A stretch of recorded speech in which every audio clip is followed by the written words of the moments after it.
So sa hindi pa nakilala sa Madrid de Agua, ito po ang kanyang dahon at ganito din ang kanyang katawan. Ayan. So madali lang itong tumubo mga ka-backyard. So para makapagparami kayo nito sa inyong bakuran, yung ganito niya, so dapat gupitin nyo hanggang dito at saka itanim nyo sa inyo para mayroon kayong maibigay na alternative food sa inyong mga alagang ibon. So ganito kasi ang ginawa ko dati nung hindi pa ako nagtanim ng Madrid de Agua. So kumuha ako doon sa kapitbahay ko, nang hingi ako. Tapos kumuha ko ng tangkay dito, ayan, hanggang dito. Tapos nilagay ko sa lupa. At ito na sila ngayon, malaki na. So dalawa pala to. Yan, isa din yung Madrid de Agua. So ang gagawin natin ngayon mga ka-backyard, kukuha tayo ng dahon dito para maibigay sa ating alagang ibon. By the way, bago tayo mamigay sa ating alagang ibon, napakaganda po nito sa ating mga ibon, mga manok, pabo at kahit anong hayop dahil mayroon po itong mga vitamins na marami na pwedeng makakuha ang ating alagang ibon, katulad sa crude protein, crude fats, crude fiber, calcium and phosphorus. So ito po ang mga makukuha ng ating mga alagang ibon at ginagamit nito sa poultry, sa mga malalaking manukan at sa mga babuyan ang dahon na ito. So ngayon mangunguha ako mga ka-backyard. Ganito lang pagkuha, easy lang. Ayan. So kukunin natin yan hanggang dito, tapos dito para bigay ko sa aking mga alagang ibon. Ayan. Easy lang po ang pagkuha nito mga ka-backyard. Gumamit lang kayo ng gunting para hindi masira ang inyong Madrid de Agua na itinanim. Katulad po sa ginawa ko ngayon, gumamit lang po ako ng gunting. So ayan, nakakuha na tayo. So hugasan muna natin ito para safe na safe ang ating mga alagang ibon sa pagbibigay natin ngayon ng Madrid de Agua.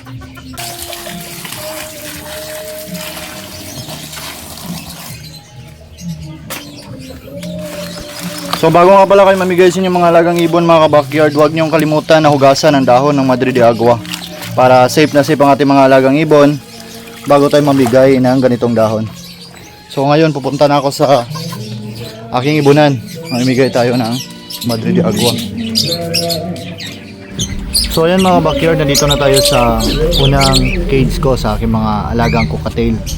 Ito yung mga cockatiel ko na pinarelax ko dahil by the month of January ko pa sila isasalang for breeding. Hindi pa kasi ako nakagawa ng extra cages nila na pwede kong mapaglagyan. So sa ngayon, pinarelax ko muna sila, kinokondisyon para pag mayroon na akong ready na cages nila is maganda na ang performance nila for breeding. So ganyan lang mga backyard na paglagay ko ng Madrid de Agua. So nilalagay ko lang sa loob ng kulungan nila. So ayan, kitang kita naman natin na kumain na yung isang cockatiel natin. So paboritong paborito talaga ito ng mga alaga kong ibon, lalong lalo na yung mga parakits ko, mga Prellback Hagoromo. So ito talaga yung gusto nila ng mga dahon. So ayan, takam na takam po ang ating cockatiel mga ka-backyard. Siya agad ang unang tumikim sa binigay nating dahon ng Madrid de Agua. At yung iba is pasimple lang, simpleng relax lang, nakikiramdam. Pero mamaya mga ka-backyard, pagbigay ko sa ibang cages, siyempre lalapit din yan. Ganyan kasi ang ugali ng mga cockatiel ko. Yung isa lang kasi yung matakaw, yung yung unang tumikim sa dahon. At saka nandito na tayo sa flying cage ng aking mga Prellback Hagoromo mga ka-backyard. So ayan, binigyan ko na po sila ng Madrid de Agua leaves, kasama na po yung tangkay. So kinakagat-kagat po nila ito. So ganito lang po ang paglagay ko. So sinasablay ko sa kanilang mga dapuan para hindi malagay agad sa apakan nila.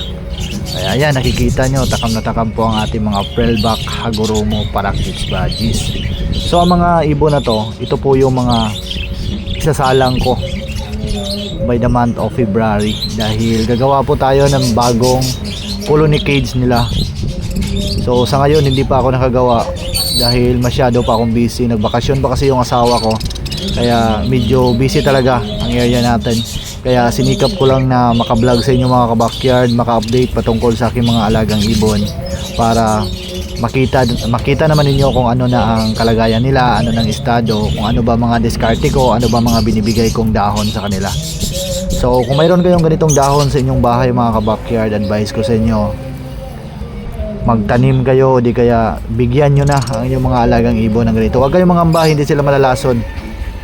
Ang mangyayari po sa kanila is marami silang mga vitamins na pwedeng makuha dito, dahil nagtataglay po ito ng crude protein, crude fats, crude fiber, calcium and phosphorus.